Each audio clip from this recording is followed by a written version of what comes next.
اعوذ باللہ من الشیطان الرجیم بسم اللہ الرحمن الرحیم وَيُعَلِّمُهُ الْكِتَابَ وَالْحِكْمَةَ وَالتَّوْرَاةَ وَالْإِنْجِيلَ وَرَسُولًا إِلَى بَنِي إِسْرَائِيلَ صدق اللہ العظیم۔ اس آیہ مبارکہ کے بارے میں ایک نقطہ تو میں بیان کر چکا ہوں کہ تقابل جو ہے ذہن میں رکھنا چاہیے کہ حضرت یحییٰ علیہ السلام کے بارے میں ان کے لیے جو بھی توصیفی کلمات اللہ تعالیٰ نے ارشاد فرمائے ان میں آخری ہے نبیم من الصالحین، اور حضرت عیسیٰ علیہ السلام کے لیے یہاں پر جو الفاظ آئے ہیں رسولاً الی بنی اسرائیل، اس کو نوٹ کر لیجئے، پھر آئندہ چل کر اس کے اور بھی حوالے آئیں گے۔ دوسری بات جو نوٹ کرنے کی ہے وہ یہ کہ کتاب اور حکمت اور تورات اور انجیل، ان چار چیزوں کے مابین جو تین واو آئے ہیں ان میں سے دو واو عطف ہے، ایک واو تفسیر ہے۔ اللہ ان کو سکھائے گا کتاب اور حکمت، یعنی تورات اور انجیل۔ یہ درمیانی واو جو ہے یہ یعنی کے معنی میں ہے، اس لیے کہ جیسا کہ میں کئی مرتبہ پہلے بتا چکا ہوں، تورات میں صرف احکام تھے، حکمت نہیں تھی۔ انجیل میں صرف حکمت ہے، احکام نہیں ہے، اور اسی نقطے کو سمجھ لینے سے ساری گتھی حل ہوتی ہے، اور اگر اسی کو نہیں سمجھا ہے لوگوں نے تو پھر بہت ان کے ذہنوں میں پریشانیاں رہتی ہیں۔ تو اس مقام کو نوٹ کیجئے، وَيُعَلِّمُهُ الْكِتَابَ وَالْحِكْمَةَ، اللہ اسے سکھائے گا کتاب بھی اور حکمت بھی، وَالتَّوْرَاةَ وَالْإِنْجِيلَ، یعنی تورات بھی اور انجیل بھی، وَرَسُولًا إِلَى بَنِي إِسْرَائِيلَ انی قد جئتکم بآیۃ من ربکم۔ ابھی تک گفتگو ہو رہی تھی کہ حضرت مریم سلام علیہا کو یہ ساری خوشخبریاں اللہ تعالیٰ کی طرف سے دی گئی۔ اب یوں سمجھیے، to cut a long story short, درمیان کا وقفہ، ان کی ولادت ہوئی، وہ پلے بڑھے، وہ ساری تاریخ بیچ میں سے حذف کر کے نقشہ کھینچا جا رہا ہے اب کہ حضرت مسیح علیہ السلام نے اب اپنی دعوت کا آغاز کر دیا ہے۔ انی قد جئتکم بآیۃ من ربکم، میں تمہارے پاس آیا ہوں تمہارے رب کی طرف سے نشانی لے کر۔ انی اخلق لکم من الطین کہیئۃ الطیر، کہ میں تمہارے سامنے یا تمہارے لیے بناتا ہوں گارے سے ایک پرندے کی شکل، فانفخ فیہ، پھر میں اس میں پھونک مارتا ہوں، فیکون طیرا باذن اللہ، تو وہ بن جاتا ہے اڑتا ہوا پرندہ اللہ کے حکم سے۔ یہاں آپ نوٹ کرتے جائیے گا، ہر معجزے کے بعد باذن اللہ باذن اللہ باذن اللہ، یعنی یہ میرا کوئی دعویٰ نہیں ہے، میرا کوئی کمال نہیں ہے، یہ جو کچھ ہے وہ اللہ کے حکم سے ہے۔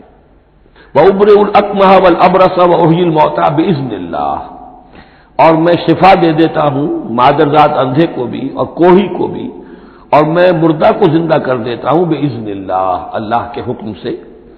وَأُنَبِّئُكُم بِمَا تَأْكُلُونَ وَمَا تَدَّخِرُونَ فِي بُيُوتِكُم، اور میں تمہیں یہ بھی بتا سکتا ہوں کہ تم کیا کھاتے ہو اور کیا چیزیں تم نے اپنے گھروں میں ذخیرہ کر رکھی ہیں۔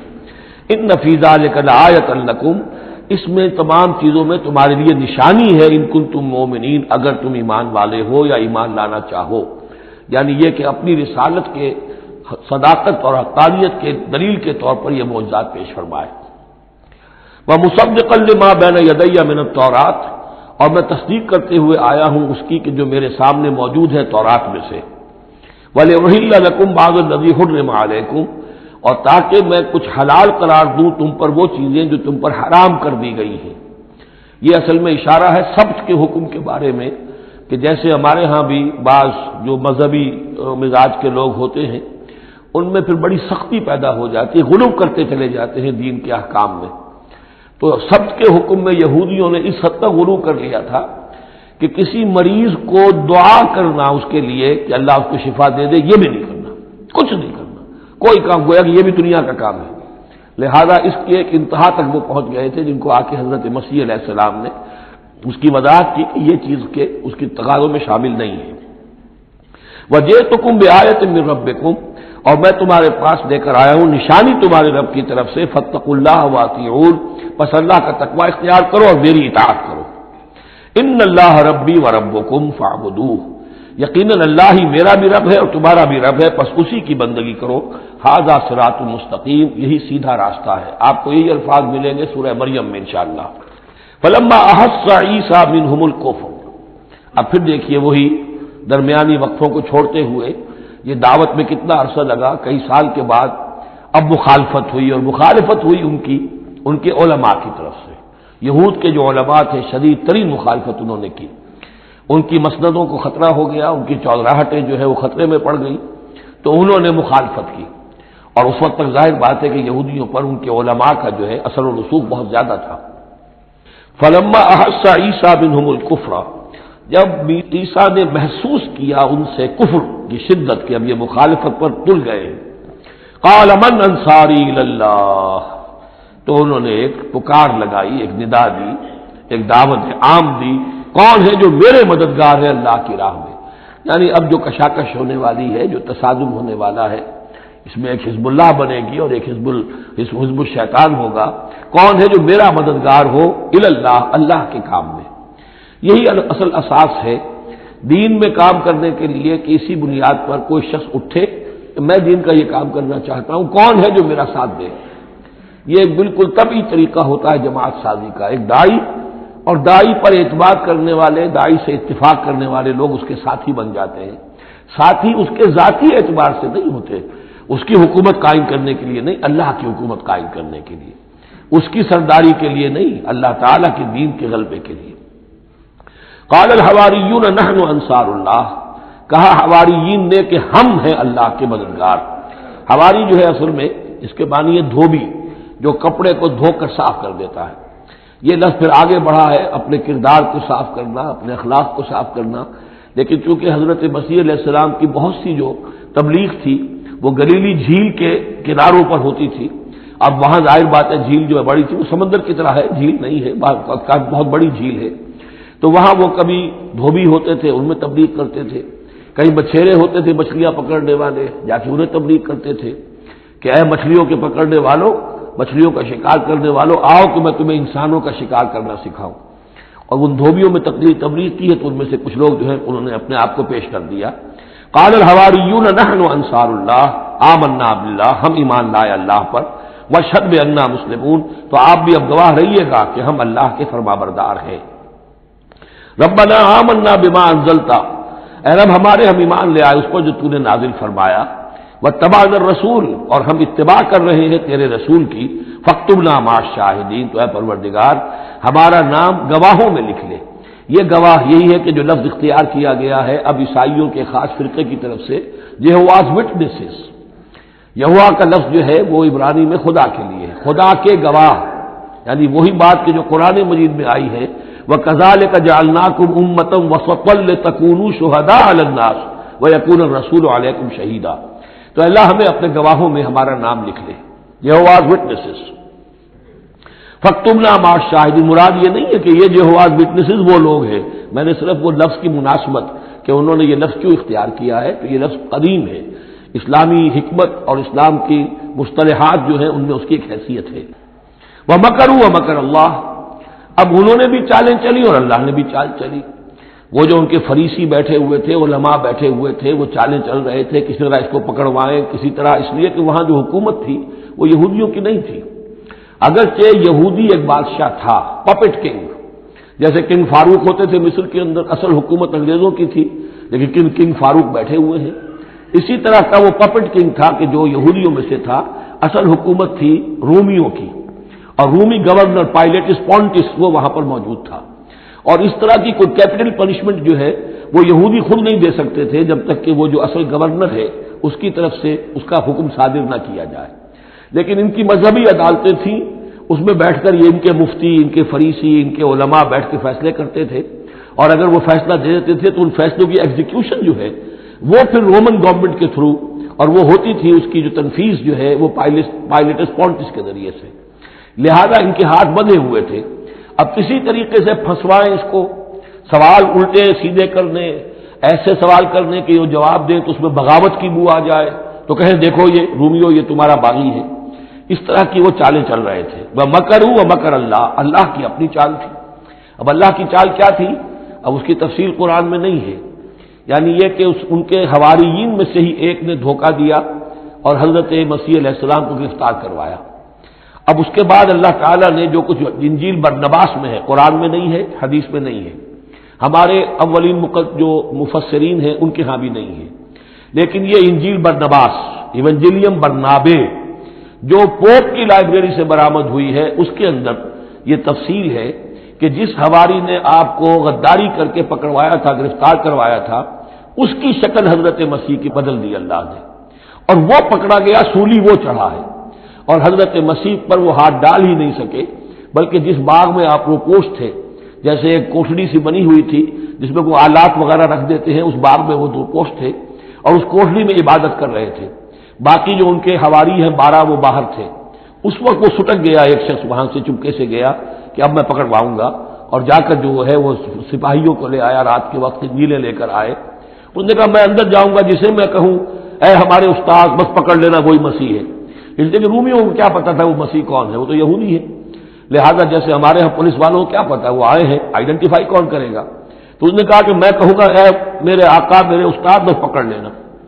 اب یہ جب اندر داخل ہوا تو جیسے ہی کمرے میں داخل ہوا، اس کوٹڑی میں اس کی چھت پھٹی، 4 فرشتے نازل ہوئے، حضرت مسیح کو لے کر وہ چلے گئے، اور اس شخص کی شکل جو ہے وہ بدل دی گئی حضرت مسیح والی۔ اب یہ گھبرا کر باہر نکلا تو دوسرے حواریین جو تھے انہوں نے کہا اے ہمارے استاد، اور ادھر سے وہ سپاہی جو ہیں داخل ہو گئے، انہوں نے اسی کو قابو کیا، سولی وہ چڑھا ہے اصل میں، حضرت مسیح نہیں۔ لیکن یہ ساری تفاصیل جو ہیں یہ قرآن میں بھی نہیں ہے، حدیث میں بھی نہیں ہے۔ جب حدیث میں نہیں ہے، قرآن میں نہیں ہے، تو ہمارے مفسرین کے پاس بھی نہیں ہو سکتی تھی، لیکن یہ کہ یہ شہادت جو ہے یہ در حقیقت انہی کے گھر سے ہمیں ملی ہے، اور یہ پوری طریقے سے فٹ ان کرتی ہے، پوری طریقے سے قرآن کا جو بیان ہے اس میں یہ پوری طرح فٹ ہوتی ہے۔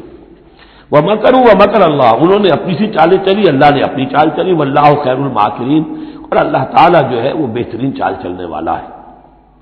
اِذْ قَالَ اللَّهُ يَا عِيسَىٰ إِنِّي مُتَوَفِّيكَ وَرَافِعُكَ إِلَيَّ، یاد کرو جب کہ اللہ نے عیسیٰ سے کہا عیسیٰ میں تمہیں اب لے جانے والا ہوں، یہ لفظ ہے کہ جس کو قادیانیوں نے اصل میں بہت بڑی بنیاد بنایا ہے اپنے غلط عقیدے کی، کہ وفات مسیح ہو چکی ہے۔ اس لفظ کو اچھی طرح سمجھ لیجئے، وفا، وفا کے معنی ہے پورا کرنا، وعدہ وفا کرو، وفا۔ اب اس سے جب کہا جائے کسی کو پورا دینا تو باب تفعیل میں آئے گا وفا یوفی توفیتن، وہ ہم پڑھ چکے ہیں، ووفیت کل نفس فکیف اذا جاء، جب وہ دن آئے گا ووفیت کل نفس ما عملت، جو کچھ انہوں نے کیا ہوگا پورا پورا ان کو دے دیا جائے گا۔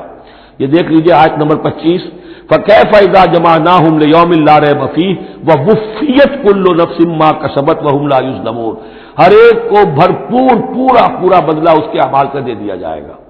یہ ہے کسی کو پورا پورا دینا، کسی سے پورا پورا لے لینا یہ باب تفاعل ہوگا، توفا یا توفا، کسی کو پورا لے لینا، تو پورا لے لیتا ہے اللہ تعالیٰ نے، یہ لفظ جو ہے پورا بتمام و کمال، یہ گویا کہ منطبق ہوتا ہے حضرت مسیح پر، کہ حضرت مسیح کو ان کے جسم اور جان سمیت اللہ لے گیا۔ ہم جب کہتے وفات پا گیا تو یہ ہے استعارتاً، جسم یہی رہ گیا صرف جان گئی ہے، اور یہی لفظ قرآن میں آتا ہے نیند کے لیے بھی، اللہ یتوفی الانفس حین موتہا، اس لیے کہ نیند میں بھی یہ ہوتا ہے کہ خود شعوری نکل جاتی ہے انسان میں سے، اگرچہ زندہ ہے، اب اس کو اگر کوئی چیوٹی کاٹ رہی ہے تو جاگ جائے گا، لیکن ویسے اس کی خود شعوری ختم ہو چکی ہے، اور روح کا تعلق ہے خود شعوری کے ساتھ، تو نیند میں بھی اللہ تعالیٰ روح کو قبض کر لیتا ہے، اس کے لیے بھی توفی کا لفظ ہے۔ پھر جب انسان مرتا ہے تو روح اور جان دونوں چلی گئی اور صرف جسم رہ گیا، یہ بھی توفی ہے۔ اور سب سے زیادہ مکمل توفی کیا ہے کہ اللہ تعالیٰ حضرت مسیح کو ان کے جسم، جان اور روح تینوں سمیت سموچے حضرت مسیح کو زندہ جو کا تو لے گیا۔ یہ ہے عقیدہ جو مسلمانوں کا ہے، اور جہاں تک لفظ کا تعلق ہے اس میں قطعاً کوئی بات جو ہے اس میں ایسی نہیں ہے کہ جس سے کوئی شخص دلیل پکڑ سکے، سوائے اس کے کہ ان لوگوں کو بہکانا آسان ہے جنہیں عربی زبان کی گرامر سے واقفیت نہیں، وہ ایک ہی وفات جانتے ہیں۔ وفات 3 ہو گئی ہیں اضروء قرآن جو میں نے آپ کو سمجھائی ہے۔ وَإِذْ قَالَ اللَّهُ يَا عِيسَىٰ إِنِّي مُتَوَفِّيكَ، میں تمہیں لے جاؤں گا، وَرَافِعُكَ إِلَيَّ، اور تمہیں اپنی طرف اٹھا لوں گا، وَمُطَهِّرُكَ مِنَ الَّذِينَ كَفَرُوا، اور تمہیں پاک کر دوں گا ان لوگوں سے جنہوں نے تمہارے ساتھ کفر کیا ہے، وَجَاعِلُ الَّذِينَ اتَّبَعُوكَ فَوْقَ الَّذِينَ كَفَرُوا إِلَىٰ يَوْمِ الْقِيَامَةِ، اور جو لوگ بھی تیری پیروی کریں گے انہیں اب ہمیشہ ہمیش کے لیے قیامت تک ان کے اوپر رکھوں گا کہ جنہوں نے کفر کیا ہے تیرے ساتھ، جو تیرا انکار کر رہے ہیں یہودی، اس کے بعد سے جو پسے ہیں آج تک پس رہے ہیں۔ حضرت مسیح سن 30 میں اٹھا لیے گئے یا 33 میں، اور اس کے بعد سے آپ کو معلوم ہے کہ مسلسل سن 70 عیسوی میں ہیکل سلیمانی ختم ہوا، 1,20,000 یا 1,33,000 یہودی ایک دن میں ٹائٹس نے قتل کیے یروشلم میں حضرت مسیح کے رفع سماوی کے 40 برس بعد۔ ان کا ہیکل سلیمانی بھی وہ جو ہے وہ ختم کر دیا گیا، اب اس کی ایک دیوار ہے، میں بتا چکا ہوں 1927-28 برس ہو گئے ہیں کہ ان کا کعبہ گرا پڑا ہے۔ 1917 سے پہلے تک، بلکہ یوں سمجھیے پہلے 500 برس تک تو ان کا داخلہ بھی ممنوع تھا۔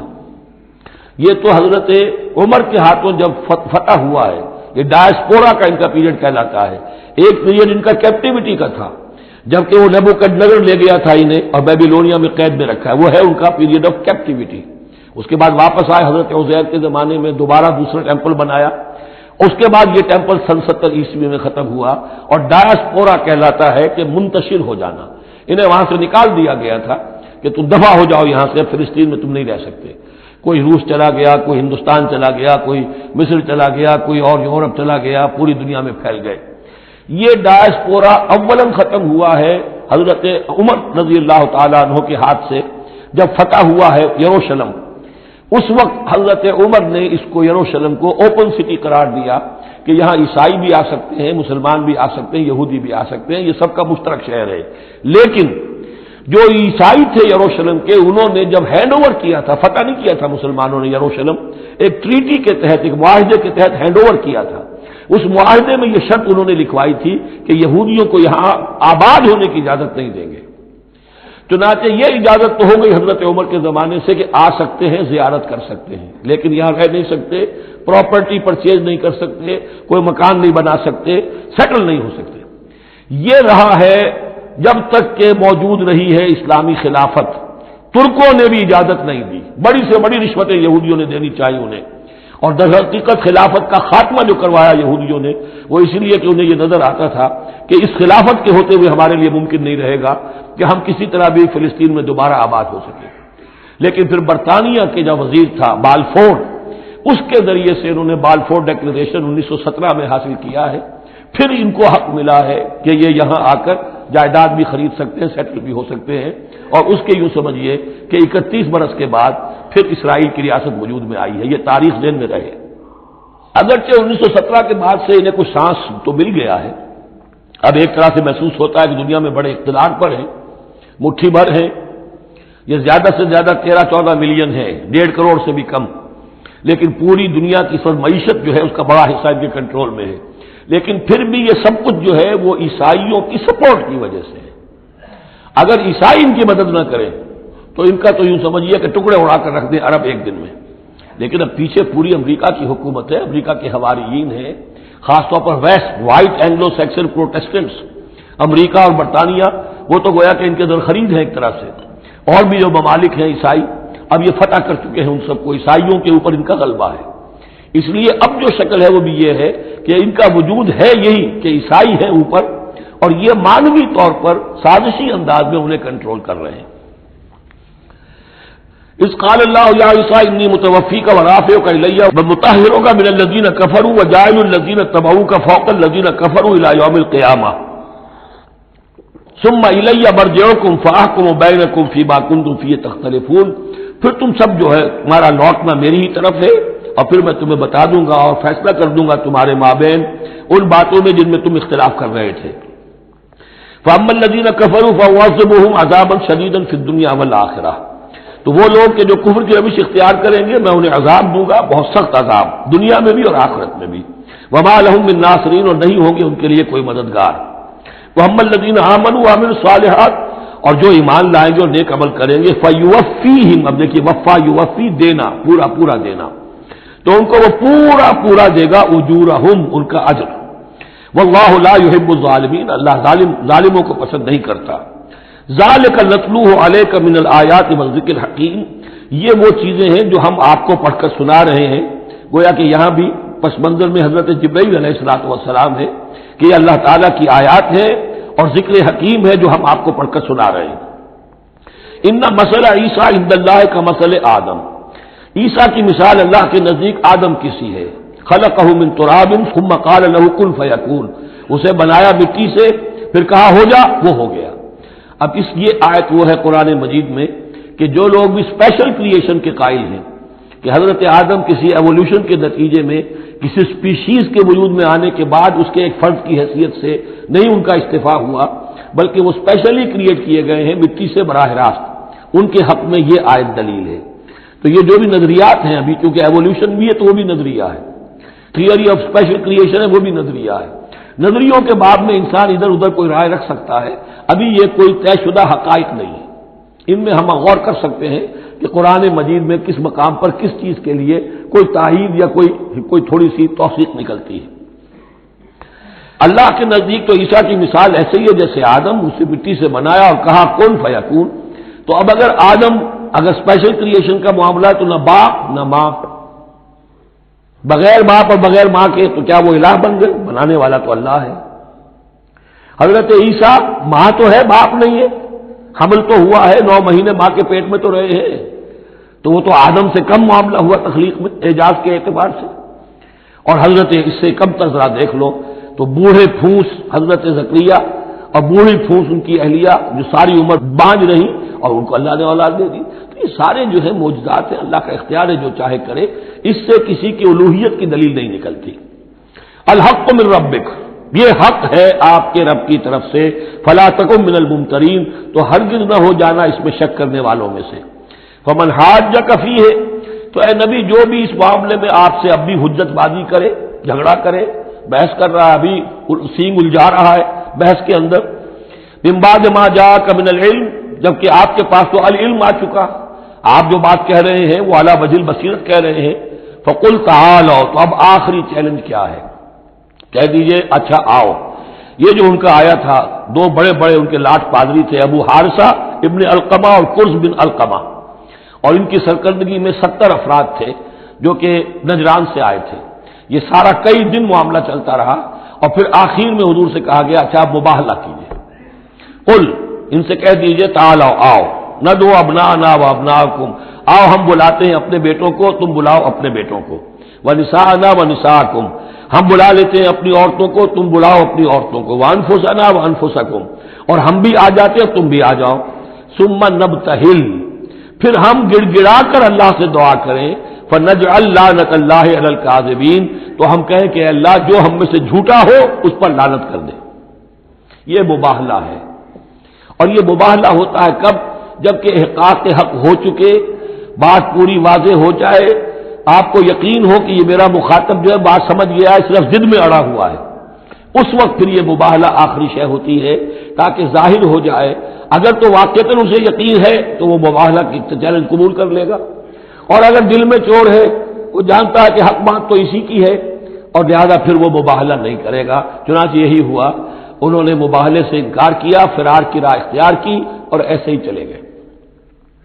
فمن حاجک فیہ من بعد ما جاءک من العلم فقل تعالوا ندعو ابناءنا وابناءکم ونساءنا ونساءکم وانفسنا وانفسکم ثم نبتہل فنجعل لعنت اللہ علی الکاذبین ان ھذا لہو القصص الحق، یہ ہے صاف صاف جو بھی سرگزشت ہے صحیح اور حق وہ یہ ہے، وما من الہ الا اللہ، اور نہیں ہے کوئی معبود اللہ کے سوا، وَإِنَّ اللَّهَ لَهُوَ الْعَزِيزُ الْحَكِيمُ، اور یقیناً اللہ تعالیٰ ہی ہے زبردست اور کمال حکمت والا۔ یہاں اب دوسرا حصہ ختم ہو گیا، یہ 31 آیات ہیں، 32 اور 31 مل کر یہ 63 آیت پر۔ فَإِن تَوَلَّوْا، پھر اگر وہ پیٹھ موڑ لے، فَإِنَّ اللَّهَ عَلِيمٌ بِالْمُفْسِدِينَ، یہاں آ کر 63 آیات ہوئی، پھر اگر وہ پیٹھ موڑ لے تو اللہ تعالیٰ خوب جانتا ہے مفسدوں کو کہ یہ ماننے والے نہیں ہیں، لہذا وہ پورا قافلہ واپس چلا گیا۔ اب یہ جو تیسرا حصہ نصف اول کا آ رہا ہے، یہ پھر انہی 4 رکوعوں کے بہت مشابہ ہے کہ جو سورہ بقرہ میں آئے تھے 15ویں سے لے کر 18ویں سے لے کر اور 20ویں رکوع تک، 15ویں سے لے کر 18ویں رکوع تک، جس میں تحویل قبلہ، حضرت ابراہیم کا ذکر، کعبے کا ذکر، پھر اہل کتاب کو دعوت، وہ کیفیت آپ کو یہاں ملے گی۔ قل یا اہل الکتاب تعالوا الی کلمۃ سواء بیننا وبینکم، اے نبی کہیے اے اہل کتاب، اب یہاں جمع کر لیا گیا یہود اور نصارہ دونوں کو۔ وہاں گفتگو زیادہ تر یا بنی اسرائیل تھی، ابھی تک حضرت عیسیٰ کا معاملہ تھا، وہ گویا کہ نصرانیوں سے بات تھی، اب ہے اہل کتاب، دونوں کے دونوں۔ قل یا اہل الکتاب تعالوا الی کلمۃ سواء بیننا وبینکم، کہیے کہ اے کتاب والو آؤ ایک ایسی بات کی طرف جو ہمارے اور تمہارے مابین بالکل برابر ہے، متفق علیہ ہے۔ وہ کیا ہے؟ اللہ نعبد الا اللہ، اللہ کے سوا کسی کی بندگی نہ کرے، ولا نشرک بہ شیئا، اس کے ساتھ کسی چیز کو شریک نہ ٹھہرائیں، ولا یتخذ بعضنا بعضا اربابا من دون اللہ، اور ہم میں سے کوئی ایک دوسرے کو اللہ کے ساتھ رب نہ بنا لے۔ اس سے مراد کیا ہے؟ جیسے کہ پوپ کو انہوں نے رب بنا لیا، کہ پوپ کو اختیار ہے جس چیز کو چاہے حلال قرار دے دے، جس چیز کو چاہے حرام قرار دیتے، یہ گویا کہ ان کو اس کو پوپ کو بھی رب مان لینا ہے۔ چنانچہ یہ واقعہ ہے کہ مشہور جو سخی تھے حاتم طائی، ان کے بیٹے عدی ابن حاتم رضی اللہ تعالی عنہ، وہ ایمان لائے، عیسائی تھے پہلے، تو انہوں نے ایک مرتبہ حضور سے کہا کہ یہ قرآن یہ کہتا ہے کہ ہم نے اللہ کے سوا کسی اور کو رب بنا لیا، تو یہ بات کچھ سمجھ میں نہیں آئی، ہم نے تو کسی کو رب نہیں بنایا۔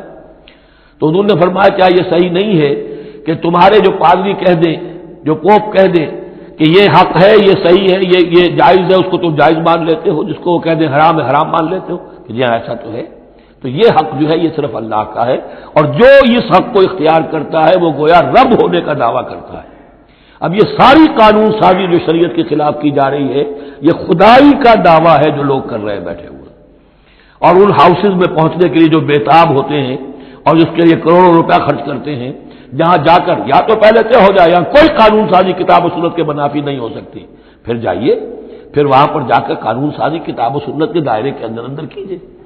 لیکن جہاں یہ نہیں ہے تو وہ جو فرمایا یہاں پر نوٹ کر لیجئے، تعالوا الی کلمۃ سواء بیننا وبینکم الا نعبد الا اللہ ولا نشرک بہ شیئا ولا یتخذ بعضنا بعضا اربابا من دون اللہ فإن تولوا، پھر اگر وہ منہ موڑ لیں، فقولوا، اے مسلمانوں تم کہو، فقولوا اشہدوا بأننا مسلمون، اچھا بھائی آپ لوگ گواہ رہے ہم تو مسلمان ہیں، ہم نے تو اللہ کی اطاعت قبول کر لی، ہم ان تینوں باتوں پر قائم رہیں گے، آپ کو اگر پسند نہیں ہے تو آپ کی مرضی۔ یا اہل الکتاب، اے کتاب والو، لم تحاجون فی ابراہیم، تم ابراہیم کے بارے میں کیوں جھگڑتے ہو؟ وما انزلت التوراۃ والانجیل الا من بعدہ، حالانکہ تم بھی مانتے ہو کہ تورات بھی ان کے بعد نازل ہوئی، انجیل بھی بعد میں نازل ہوئی، یہودیت بعد کی پیداوار ہے اور نصرانیت بھی بعد کی پیداوار ہے۔ تو ما کان ابراہیم یہودیا ولا نصرانیا ولکن کان حنیفا مسلما، وہ تو مسلمان تھے، وہ تو اللہ کے فرما بردار تھے، یہودی یا نصرانی تو نہیں تھے۔ افلا تعقلون، تو کیا تم عقل سے کام نہیں لیتے؟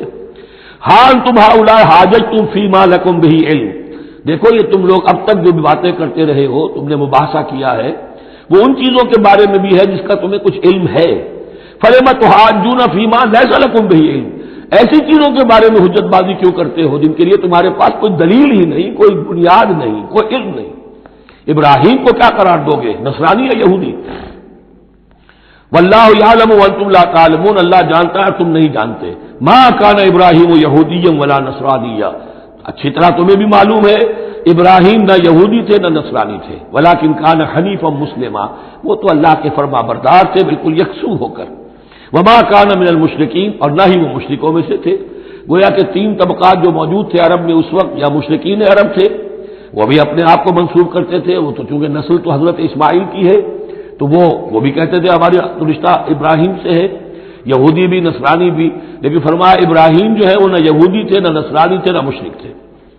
ان اول الناس بابراہیم الذین اتبعوہ، یقیناً ابراہیم سے سب سے زیادہ قربت رکھنے والے لوگ تو وہ ہیں جو ان کی پیروی کرتے ہیں، اور وہ کون ہے؟ وہذا النبی، یہ نبی محمد صلی اللہ علیہ وسلم، والذین آمنوا، اور وہ کہ جو ان پر ایمان لائے، واللہ ولی المومنین، اور اللہ ان مومنوں کا ساتھی ہے، مددگار ہے، پشت پناہ ہے، حمایتی ہے۔ وَدَّتْ طَائِفَةٌ مِّنْ أَهْلِ الْكِتَابِ لَوْ يُضِلُّونَكُمْ وَمَا يُضِلُّونَ إِلَّا أَنفُسَهُمْ وَمَا يَشْعُرُونَ، اہل کتاب کا ایک گروہ جو ہے تلا ہوا ہے، اس پر آرزو مند ہے کہ اے مسلمانوں تمہیں کسی طریقے سے گمراہ کر دیں۔ لَوْ يُضِلُّونَكُمْ وَمَا يُضِلُّونَ إِلَّا أَنفُسَهُمْ، وہ نہیں گمراہ کر سکیں گے مگر اپنے آپ کو، وَمَا يَشْعُرُونَ، انہیں اس کا شعور نہیں ہے۔ یا اہل الکتاب، دیکھیے کو انداز جو ہے بڑا ہی داعیانہ، جیسا کہ وہ جو 5واں رکوع تھا سورہ بقرہ کا، اس طرح کا انداز ہے یہاں۔ یا اہل الکتاب لما تکفرون بآیات اللہ وانتم تشہدون، اے کتاب والو، اے اہل کتاب، کیوں تم اللہ تعالیٰ کی آیات کا انکار کرتے ہو جبکہ تم اس کے قائل ہو، پہچان چکے ہو، دل میں جان چکے ہو؟ یا اہل الکتاب لم تلبسون الحق بالباطل وتکتمون الحق وانتم تعلمون، اے اہل کتاب کیوں تم حق کے اوپر باطل کا ملمہ چڑھاتے ہو، کیوں حق کو چھپاتے ہو جانتے بوجھتے؟ یہ بھی اس 5ویں رکوع میں آیت موجود تھی، ولا تلبسوا الحق بالباطل وتکتموا الحق وانتم تعلمون۔ وقالت طائفۃ، اب ایک بڑی سازش کا ذکر ہو رہا ہے کہ جو انہوں نے کی تھی مسلمانوں کے خلاف اور محمد رسول اللہ کو ناکام بنانے کے لیے۔ اس سازش کا پس منظر کیا تھا کہ چونکہ صورتحال یہ آ چکی تھی دنیا کے سامنے کہ جو ایک مرتبہ دائرہ اسلام میں داخل ہو جاتا تھا، اب چاہے اسے مار دیں، اسے پیٹیں، اسے بھوکا رکھیں، اسے سزا دیں، جو بھی ٹارچر کریں، واپس نہیں آتا۔ تو دھاک بیٹھ گئی نا کہ اسلام کے اندر کوئی ایسی کشش ہے، اسلام کے اندر کوئی ایسی حقانیت ہے، کوئی ایسی مٹھاس ہے کہ ایک آدمی بڑی سے بڑی قربانی دینے کو تیار ہے، ایک دفعہ اسلام قبول کرنے کے بعد اسلام سے دستبردار ہونے کو تیار نہیں۔ یہ جو ساکھ بن گئی تھی اس کو توڑنے کا ذریعہ سوچا انہوں نے کہ ایسا کرو، صبح کے وقت اعلان کرو کہ ہم ایمان لے آئے، سارا دن محمد کی صحبت میں رہو صلی اللہ علیہ وسلم، شام کو کہہ دو جی دیکھ لیا ہم نے، کچھ نہیں ہے یہاں، یہ دور کے ڈھول سہانے ہیں، ہم تو اپنے ہی کفر میں جا رہے ہیں، اپنے ہی راستے پہ جا رہے ہیں۔ اب اس سے یقیناً کچھ لوگ سمجھیں گے کہ انہوں نے سازش کی ہوگی، کچھ لوگ سمجھیں گے کہ بھائی بڑے متقی لوگ تھے، بڑے خشوع و خضوع کے ساتھ آئے تھے، بڑے اعلان کے ساتھ، شان کے ساتھ انہوں نے کلمہ کہا تھا اور ایمان قبول کیا تھا، پھر دیکھو سارے دن حضور کی محفل میں بیٹھے رہے ہیں، کچھ نہ کچھ تو دیکھا ہی ہوگا نا آخر، ایسے کیسے یہ لوگ چلے گئے؟ عام لوگوں کے دلوں میں وسوسہ اندازی جو ہے اس سے کرنا بہت آسان کام ہے۔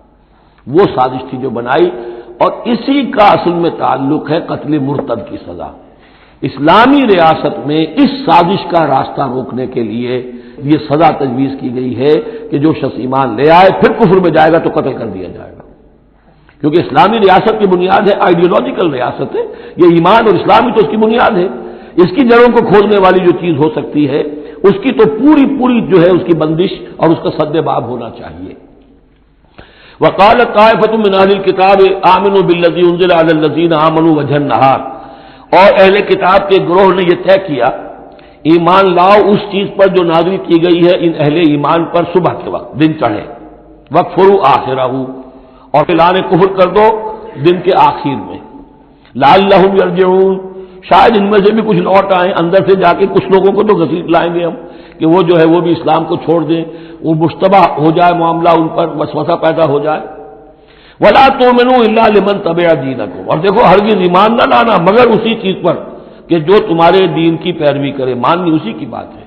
یعنی خطرہ بھی تھا کہ 4-6 اگر ہم جا کر حضور کے پاس اگر چند گھنٹے گزاریں گے تو کہیں ایسا نہ ہو کہ ہم میں سے کوئی واقعی پھر اس کا دل کھل جائے، طے کر کے گئے دیکھو ایمان نہیں لانا ہے ہم نے، وَلَا تُؤْمِنُوا إِلَّا لِمَن تَبِعَ دِينَكُمْ، اس پر ایمان نہیں لانا ہے ہم نے، لیکن صرف اعلان کرنا ایمان کا۔ یہ ہے مثال قرآن مجید میں شعوری نفاق، یعنی جو وقت انہوں نے گزارا ہے یہ ہے تو اسلام کا، قانوناً تو مسلمان ہیں، اگر اس دوران میں ان میں سے کوئی مر جاتا تو اس کی نماز جنازہ پڑھی جاتی، لیکن انہیں معلوم تھا کہ ہم مسلمان نہیں ہیں، جبکہ ایک وہ غیر شعوری نفاق ہے کہ اندر ایمان ختم ہو چکا ہے لیکن انسان سمجھتا ہے میں تو مومن ہوں، حالانکہ اس کا کردار وہ جو ہے منافقانہ ہے، اس کا عمل منافقانہ ہے، اور اس کے اندر سے ایمان کی پونجی جو ہے جیسے کہ دیمک کسی کڑی کو کھا جائے تو شیطین کو چٹ کر چکی ہے دیمک، لیکن یہ کہ بہرحال اوپر ایک پردہ پڑا ہوا ہے، وہ ہے غیر شعوری نفاق اور یہ ہے شعوری نفاق۔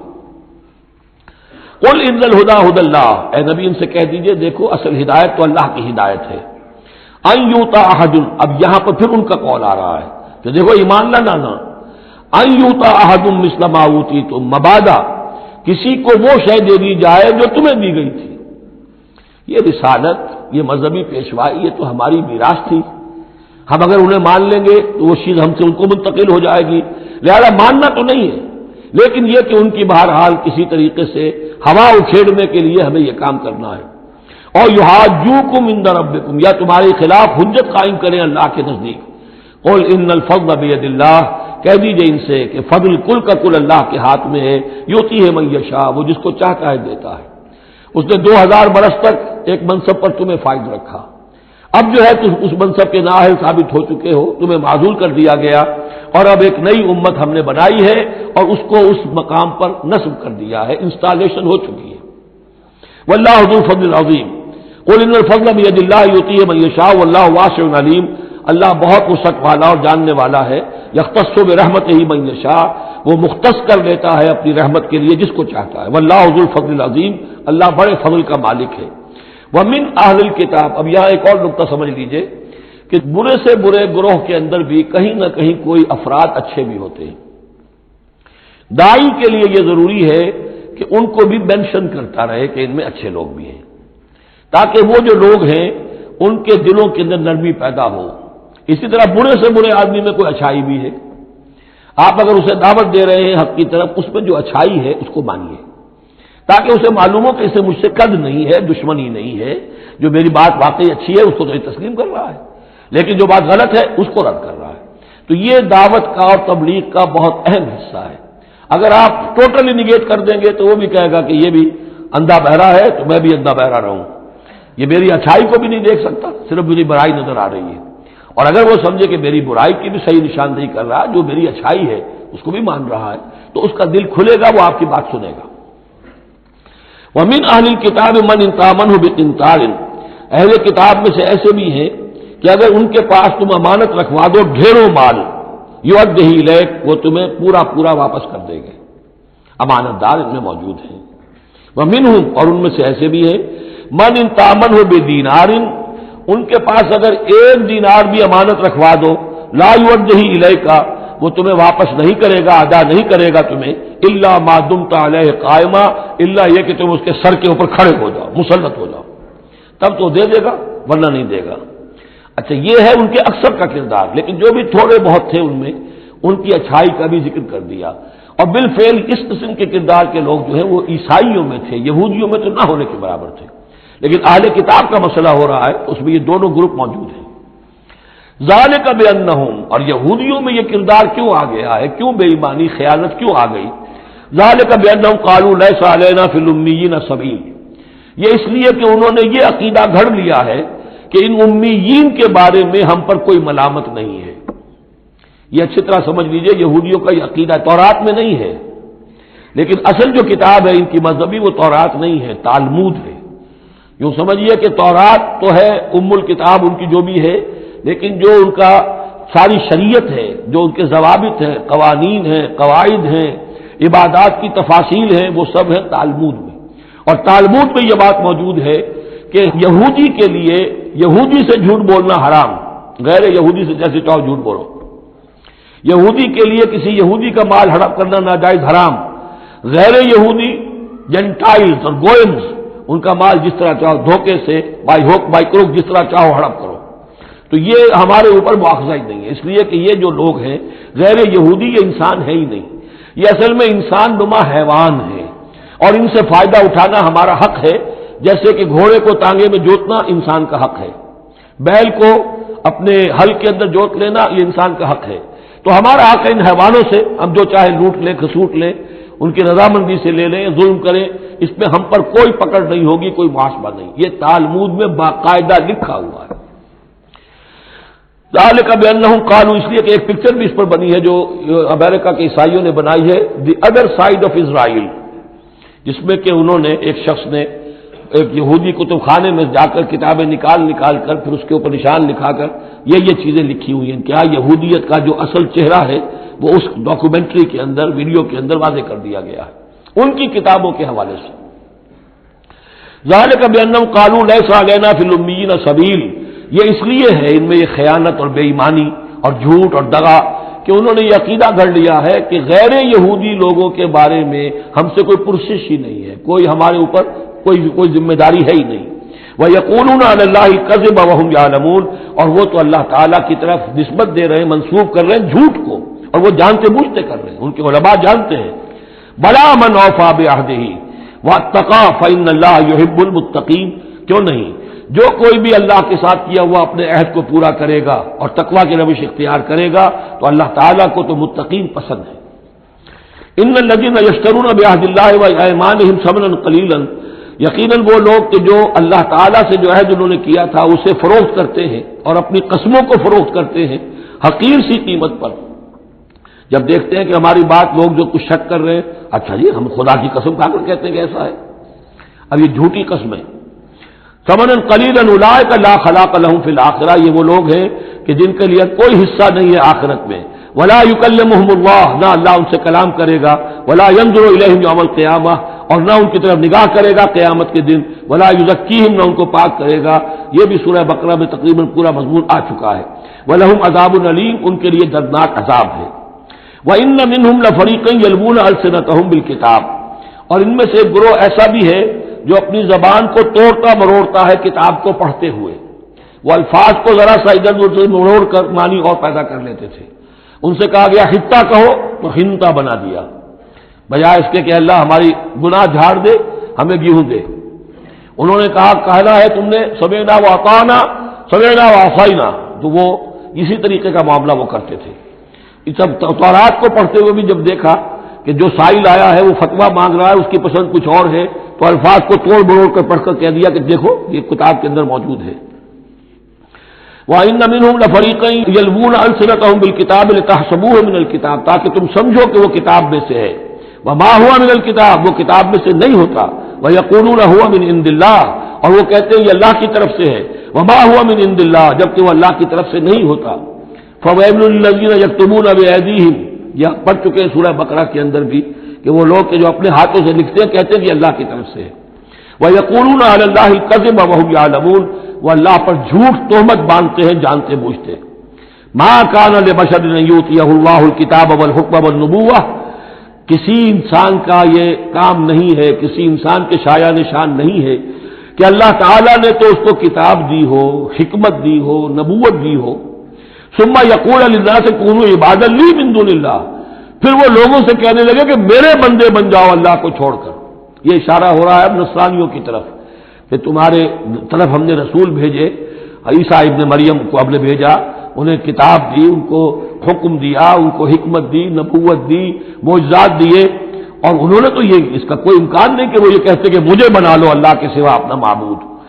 ما كان لبشر أن يؤتيه الله الكتاب والحكم والنبوة ثم يقول للناس كونوا عبادا لي من دون الله ولكن كونوا ربانيين بما كنتم تعلمون الكتاب وبما كنتم تدرسون. وہ تو یہی کہے گا، اور یہی کہا کہ حضرت عیسیٰ نے کہ اللہ والے بنو، اللہ کی بندگی کرو، ربانی بن جاؤ، اللہ والے بن جاؤ اس چیز کے سبب کہ جو تم سکھلاتے ہو، دوسروں کو تعلیم دیتے ہو. أتأمرون الناس بالبر وتنسون أنفسكم وبما كنتم تدرسون، اور جو کچھ تم خود بھی پڑھتے تھے. یہ پڑھنا پڑھانا دین کا، سیکھنا سکھانا، تعلیم و تعلم قرآن، تعلیم و تعلم حدیث، تعلیم و تعلم فقہ، یہ اس لیے ہونا چاہیے کہ لوگوں کو اللہ والے بنایا جائے، نہ یہ کہ اپنے بندے بنا کر اور ان سے نذرانے وصول کر کے ان کا استحصال کیا جائے. وَلَا يَأْمُرُكُمْ أَن تَتَّخِذُوا الْمَلَائِكَةَ وَالنَّبِيَّ أَرْبَابًا، وہ کبھی بھی تمہیں اس بات کا حکم نہیں دے گا کہ تم فرشتوں یا انبیاء کو رب بنا لو. فرشتوں کو رب بنایا مشرکین مکہ نے، فرشتوں کے نام پر اپنی وہ مورتیاں انہوں نے بنائی، لات عزا منات، اور انہوں نے ایک نبی کو اپنا رب بنا دیا.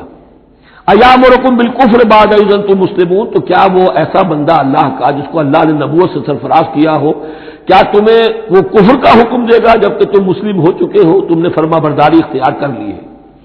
وَإِذْ أَخَذَ اللَّهُ مِيثَاقَ النَّبِيِّينَ، اور یاد کرو جبکہ اللہ نے تمام انبیاء سے ایک عہد لیا تھا. لَمَا آتَيْتُكُم مِّن كِتَابٍ وَحِكْمَةٍ، جب بھی میں تمہیں دوں گا کتاب اپنی اور حکمت. ثُمَّ جَاءَكُمْ رَسُولٌ، پھر تمہارے پاس آئے کوئی اور رسول، نیا رسول، مُصَدِّقٌ لِّمَا مَعَكُمْ، جو کہ تمہارے ساتھ جو کچھ ہے اس کی تصدیق کرتے ہوئے آئے. لَتُؤْمِنُنَّ بِهِ وَلَتَنصُرُنَّهُ، تو تمہیں لازماً اس پر ایمان لانا ہوگا اور اس کی مدد کرنی ہوگی.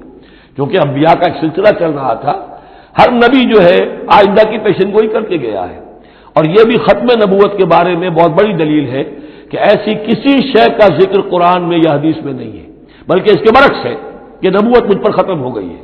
ورنہ اس سے پہلے تمام انبیاء حضرت مسیح حضور کی بشارت دے کر گئے، تمام انبیاء کی کتابوں میں بشارتیں موجود ہیں. اگر آپ انجیل پڑھیں برنباس کی تو اس میں تو کوئی صفحہ خالی نہیں ہے جس میں کہ حضور کی بشارت نہ ہو اور حضور کے بارے میں خوشخبری نہ ہو، لیکن یہ کہ وہ باقی انجیلوں میں سے نکال دیا گیا. قال اقررتم واخذتم على ذلكم اسری، اللہ نے فرمایا تم نے اقرار کر لیا اے نبیوں. اب یہ کہاں کیا گیا؟ یہ عالم ارواح میں. تمام نبی ایک دفعہ تو جمع نہیں ہو سکتے تھے، عالم ارواح میں یہ عہد لیا گیا ہے۔ تم نے اس کو قبول کیا اور اس پر میری ذمہ داری قبول کر لی۔ قالوا اقررنا، جیسے ہم سب کے سب کہہ کے آئے تھے الست بربکم قالوا بلا، ایسے ہی جنہیں نبوت سے سرفراز ہونا تھا ان کی ارواح سے یہ اضافی جو ہے عہد لیا کہ اگر میں تمہیں نبی بنا کر بھیجوں گا، تمہارے بعد جو نبی آئے گا پھر تمہیں اپنے لوگوں کو یہ کہہ کر جانا ہے کہ بعد میں آنے والے کی مدد کرنا اور اس کی نصرت کرنا، اس پر ایمان لانا۔ قال فاشهدوا وانا معكم من الشاهدين، تو اللہ نے کہا تو اچھا تم بھی گواہ رہو اور میں بھی گواہ ہوں۔ فمن تولى بعد ذلك، تو جس نے بھی منہ موڑ لیا اس کے بعد، فاولئک هم الفاسقون، تو یقیناً وہی ہے سرکش ناہنجار۔ افغیر دین اللہ یبغون، تو کیا یہ اللہ کے دین کے سوا کوئی اور دین چاہتے ہیں؟ وَلَهُ أَسْلَمَ مَنْ فِي السَّمَاوَاتِ وَالْأَرْضِ طَوْعًا وَكَرْهًا وَإِلَيْهِ يُرْجَعُونَ، جبکہ آسمانوں اور زمین میں جو کچھ ہے اللہ کے سامنے سر تسلیم خم کیے ہوئے ہے، چاہے خوشی سے اور چاہے مجبوراً، اور اسی کی طرف ان سب کو لوٹا دیا جائے گا۔ قُلْ آمَنَّا بِاللَّهِ، یہ دیکھیے 16ویں رکوع کی سورہ بقرہ کی آیات جو ہیں تقریباً تھوڑے سے لفظی فرق کے ساتھ، کہیے آمنا باللہ، ہم ایمان لائے اللہ پر، وما انزل علینا، جو نازل کیا گیا ہم پر، وما انزل علی ابراہیم و اسماعیل و اسحاق و یعقوب والاسباط، اور جو کچھ نازل کیا گیا ابراہیم پر، اسماعیل پر، اسحاق پر اور یعقوب پر اور ان کی اولاد پر، وما اوتی موسیٰ و عیسیٰ والنبیون من ربہم، جو بھی موسیٰ کو دیا گیا، عیسیٰ کو دیا گیا، تمام انبیاء کو دیا گیا ان کے رب کی طرف سے، لا نفرق بین احد منہم ونحن لہ مسلمون، ہم ان میں سے کسی ایک کے مابین بھی کوئی تفریق نہیں کرتے اور ہم تو اللہ کے فرمانبردار ہیں۔ وَمَن يَبْتَغِ غَيْرَ الْإِسْلَامِ دِينًا فَلَن يُقْبَلَ مِنْهُ، جو کوئی اس اسلام کے سوا کوئی دین اختیار کرے گا اللہ اسے اس کی جانب سے قبول نہیں کرے گا۔ وَهُوَ فِي الْآخِرَةِ مِنَ الْخَاسِرِينَ، اور آخرت میں وہ پھر خسارے پانے والوں میں سے ہو کر رہے گا۔ کیف یہدی اللہ قوما کفروا بعد ایمانہم، کیسے ہدایت دے گا اللہ ان لوگوں کو جو ایمان کے بعد کافر ہو گئے۔ اس کا کیا مطلب ہے؟ یعنی ان کے دل ایمان لے آئے تھے، مان لیا تھا، حقیقت منکشف ہو گئی تھی۔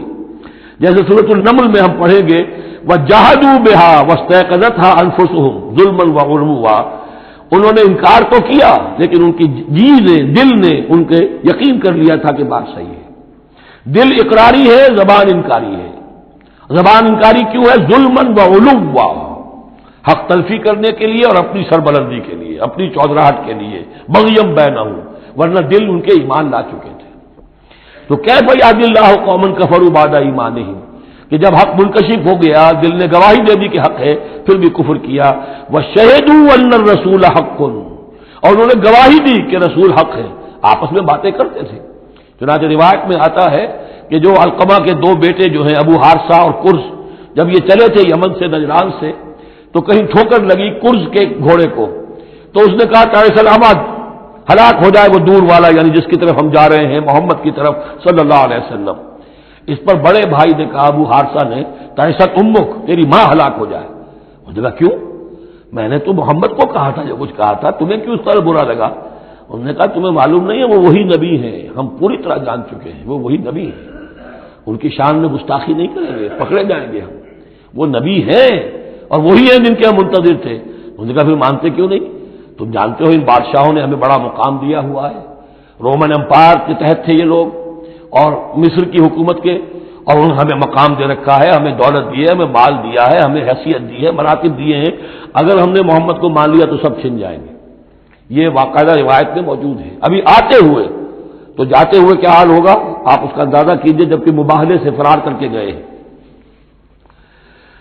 وَشَهِدُوا أَنَّ الرَّسُولَ حَقٌّ، وہ گواہی دے چکے ہیں کہ رسول حق پر ہیں اور حق ہیں۔ وَجَاءَهُمُ الْبَيِّنَاتُ، اور ان کے پاس کھلی کھلی نشانیاں آ چکی ہیں۔ وَاللَّهُ لَا يَهْدِي الْقَوْمَ الظَّالِمِينَ، اللہ ایسے ظالموں کو ہدایت نہیں دیتا۔ أُولَٰئِكَ جَزَاؤُهُمْ أَنَّ عَلَيْهِمْ لَعْنَةَ اللَّهِ وَالْمَلَائِكَةِ وَالنَّاسِ أَجْمَعِينَ، یہ تو وہی لوگ ہیں کہ جن کا بدلہ یہ ہے کہ ان پر اللہ کی بھی لعنت ہے، فرشتوں کی بھی اور تمام انسانوں کی بھی۔ یہ الفاظ بھی سورہ بقرہ میں آ چکے ہیں۔ خالدین فیہا، وہ اسی لعنت میں رہیں گے۔ لا یخفف عنہم العذاب، ان کے عذاب میں کوئی تخفیف نہیں کی جائے گی۔ ولا هم ینظرون، نہ انہیں کوئی مہلت ملے گی۔ الا الذین تابوا من بعد ذلک، ہاں ابھی دروازہ کھلا ہے توبہ کا، سوائے ان کے کہ جو اس کے بعد توبہ کر لیں، وہ اصلحوا، اور اصلاح کر لیں اپنی، یا نیک عمل کریں، فإن اللہ غفور الرحیم، تو ابھی توبہ کا دروازہ بند نہیں ہے، یقیناً اللہ غفور الرحیم ہے۔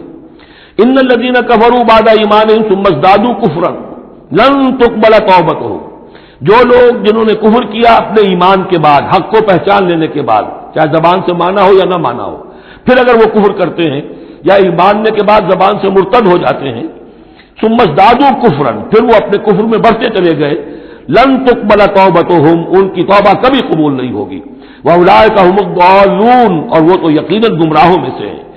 ان الذین کفروا وماتوا وهم کفار، یقیناً وہ لوگ کہ جنہوں نے کفر کیا اور فوت ہو گئے، مر گئے اسی حال میں کہ وہ کافر تھے، فلن يقبل من احدهم ملء الارض ذهبا ولو افتدى به، تو ان میں سے کسی ایک سے زمین کی مقدار کے مطابق سونا بھی فدیے میں قبول نہیں کیا جائے گا اگر وہ پیش کر سکے۔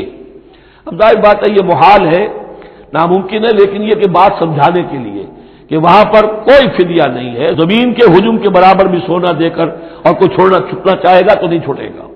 یہ وہی بات ہے، واتقوا یوما لا تجزی نفس عن نفس شیئا ولا يقبل منها شفاعۃ ولا يؤخذ منها عدل، کوئی فدیہ نہیں لیا جائے گا، ولا هم ينصرون، نہ ان کی مدد ہوگی۔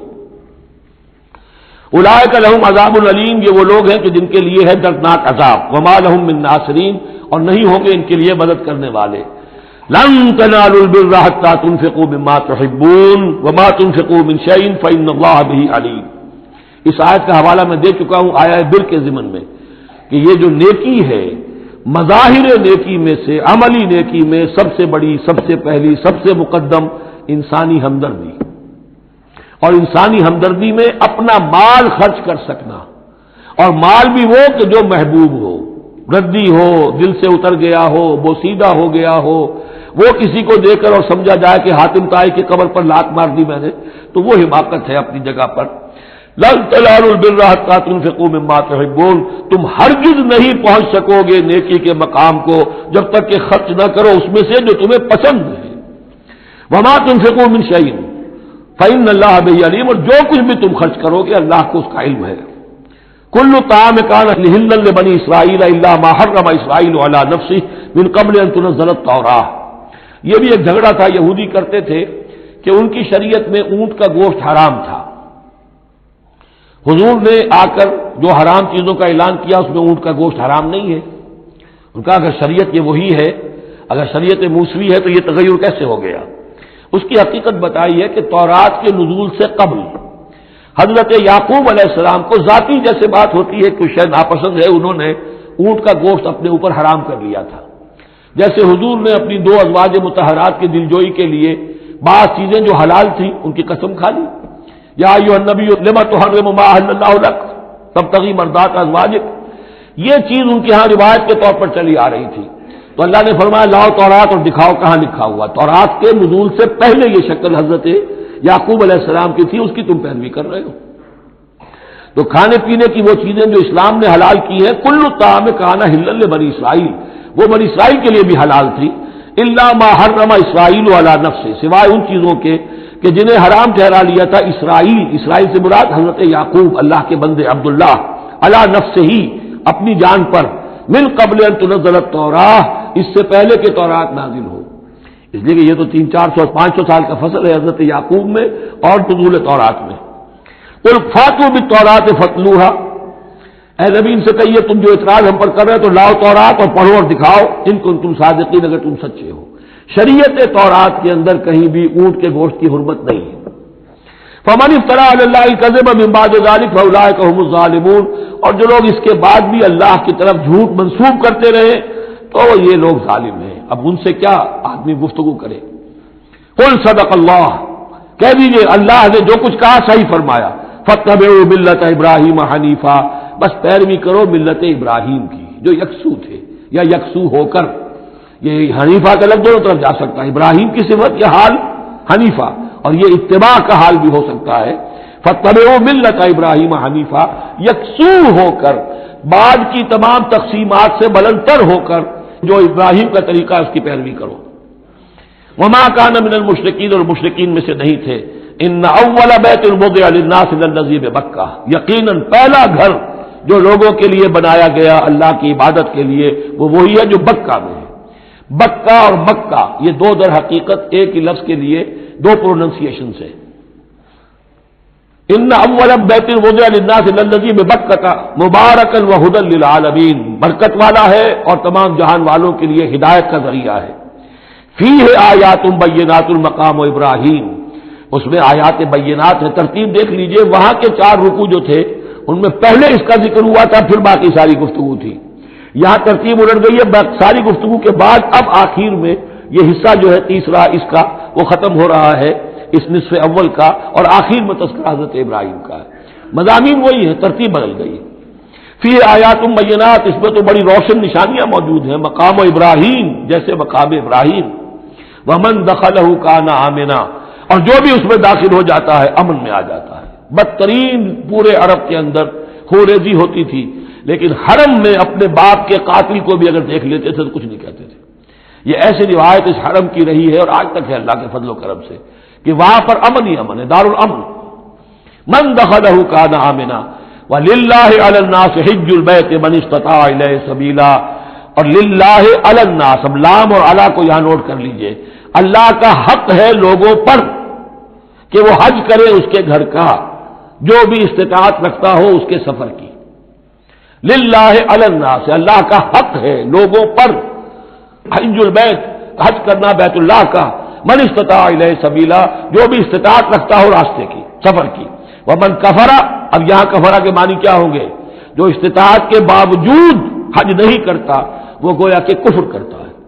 ومن کفر فإن اللہ غنی عن العالمین، تو وہ اللہ تو غنی ہے تمام جہانوں سے. قل یا اہل الکتاب لم تکفرون بآیات اللہ.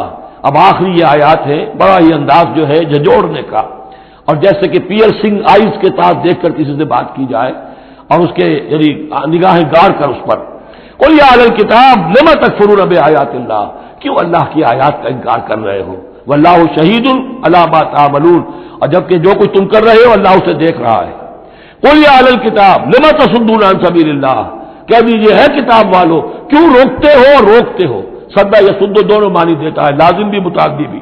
خود رک جانا، دوسروں کو روکنا. کیوں رکتے ہو روکتے ہو اللہ کے راستے سے؟ من آمنا، جو ایمان لے آتا ہے، تبغونہا عوجا، تم اس کے لیے ٹیڑھ تلاش کرتے ہو، سازشیں کرتے ہو کہ صبح کو ایمان لاؤ اور شام کو کافر ہو جاؤ تاکہ یہ ایمان والے جو ہیں ان کے دل میں بھی وسوسے اور دغدغے پیدا ہو جائیں. من آمنا تبغونہا عوجا، تم چاہتے ہو کہ وہ بھی کج راستہ اختیار کر لے. وانتم شہداء، اور تم خود جانتے ہو جو کچھ کر رہے ہو. وما اللہ بغافل عما تعملون، اور اللہ غافل نہیں اس سے جو تم کر رہے ہو. لیکن ان تمام سازشوں کے جواب میں اہل ایمان سے کہا گیا یا ایھا الذین آمنوا ان تطیعوا فریقا من الذین اوتوا الکتاب یردوکم بعد ایمانکم کافرین. اے وہ لوگوں جو ایمان لائے ہو، اگر ان اہل کتاب کے ان کسی گروہ کی تم پیروی کرو گے تو یہ تمہیں لازماً لوٹا کر لے جائیں گے تمہارے ایمان کے بعد، پھر تمہیں کفر کی حالت میں لے جائیں گے. وکیف تکفرون، اور سوچو تو صحیح کیسے کفر کرو گے، کیسے اس راستے پر جاؤ گے. وانتم تتلی علیکم آیات اللہ، جبکہ تم پر اللہ کی آیات پڑھ کر سنائی جا رہی ہیں. وفیکم رسولہ، اور تمہارے اندر اس کا رسول موجود ہے بنفس نفیس. اس سے آپ اندازہ کیجئے کہ علماء یہود کا کتنا اثر تھا. اوس اور خزرج کے لوگ بڑے مرعوب تھے، کیونکہ یہ ان پڑھ لوگ تھے، کوئی کتاب نہیں، کوئی شریعت نہیں، کوئی قانون نہیں. یہ لوگ صاحب کتاب تھے، صاحب شریعت تھے، ان کے یہاں علماء تھے تو مرعوب تھے. لہذا یہاں جو اوس اور خزرج کے لوگ اسلام لے آئے تھے ان کے بارے میں اندیشہ ہوتا تھا کہ کہیں ان ساری ریشہ دوانیوں کا شکار نہ ہو جائیں. وَكَيْفَ تَكْفُرُونَ وَأَنْتُمْ تُتْلَىٰ عَلَيْكُمْ آیَاتُ اللَّهِ وَفِيكُمْ رَسُولُهُ، کیسے کفر کرو گے تم جبکہ تمہیں اللہ کی آیات پڑھ کر سنائی جا رہی ہے اور اللہ کے رسول تم میں موجود ہیں. وَمَن يَعْتَصِم بِاللَّهِ فَقَدْ هُدِيَ إِلَىٰ صِرَاطٍ مُّسْتَقِيمٍ، اور جو اللہ سے چمٹ جائے اس کی ہدایت ہو گئی ہے صراط مستقیم کی طرف. جو اللہ کی پناہ میں آ جائے، جیسے بچہ اگر اسے خطرہ محسوس ہو، شیرخوار بچہ دوڑ کر آ کے ماں سے چمٹ جائے گا. اب وہ یہ سمجھے گا میں قلعے میں آ گیا ہوں، اب مجھے کوئی کچھ نہیں کہہ سکتا، میں اپنی ماں کی گود میں آ گیا، ماں سے چمٹ گیا. اسے کیا پتا کہ کوئی درندہ صفت انسان اسے کھینچے ماں کی گود سے، اچھالے اور کسی بلم کے اوپر کسی نیزے کی انی کے اندر پرو لے. ایک بچہ یہ سمجھتا ہے کہ میں ماں کے پاس آ گیا تو بس میں اب پناہ میں ہوں. ایسے ہی من یعتصم باللہ، جو اللہ کی پناہ میں آ گیا، فقد ہدی الی صراط مستقیم، اس کی ہدایت تو ہو گئی سیدھی راہ کی طرف. اللہم ربنا اجعلنا منہم، اللہم ربنا اجعلنا منہم، آمین یا رب العالمین.